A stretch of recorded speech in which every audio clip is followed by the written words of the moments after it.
భారతీయులు ప్రయాణిస్తున్న విమానాన్ని హైజాక్ చేసి ఆఫ్ఘనిస్తాన్‌లోని కాందహార్‌కి తీసుకెళ్ళి ఆ రోజున బేరమాడినటువంటి సందర్భంలో మీడియా అంతా కూడా అయ్యో అమాయకమైనటువంటి ప్రయాణికులు చచ్చిపోతున్నారు అంటూ ఆ ప్రయాణికుల కుటుంబాలందరినీ తీసుకొచ్చేసేసి రచ్చ చేశారు తప్పించి వాళ్ళు వదలమంటున్నటువంటి తీవ్రవాదులు అనేక వందల మంది ప్రాణాలు తీసిన రాక్షసులు అన్నటువంటి విషయాన్ని దాచేశారు.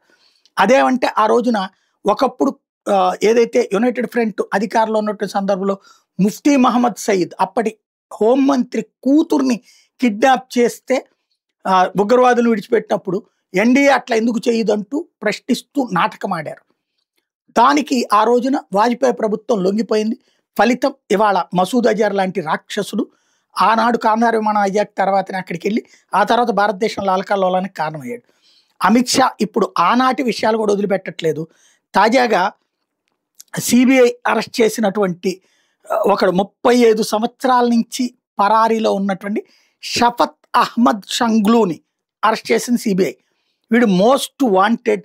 ఎట్లాగంటే రుబియా సయీద్ ఎవరైతే ఆనాటి హోంమంత్రి యూనియన్ హోంమంత్రిగా ఉన్నటువంటి కేంద్ర హోంమంత్రిగా ఉన్నటువంటి ముఫ్తీ మహమ్మద్ సయీద్ కుమార్తె రుబియా సయీద్ని కిడ్నాప్ చేసినటువంటి నిందితుడు 35 సంవత్సరాలుగా పరారీలో ఉన్నాడు. వీడు యాసిన్ మాలిక్కు ఇంకొక 4 టెర్రరిస్టులతో కలిపి ఈ ఘాతుకానికి పాల్పడ్డాడు. విపి సింగ్ ప్రభుత్వం ఉన్నప్పుడు 1989లో కాశ్మీరీ పండిట్స్ జెనోసైడ్కి కూడా కారణమైనటువంటి వీడే. వందలాది మంది పాకిస్తాన్ కాశ్మీరీ ప్రజల్ని ఊచకోత కోసినటువంటి రాక్షసుడు వీడు. తర్వాత 1990లో యాసిన్ మాలిక్తో కలిసేసి వీడు ఈ ఘాతుకాలకి యాసిన్ మాలిక్ని ఇక్కడ వదిలిపెట్టేసి వాడు జంప్ అయిపోయాడు. అలాంటి వాడిని ఎప్పటిదాకా కూడా వదిలిపెడితే ఇప్పుడు వాడిని అరెస్ట్ చేయగలిగింది అమిత్ షా ఆధ్వర్యంలో సిబిఐ.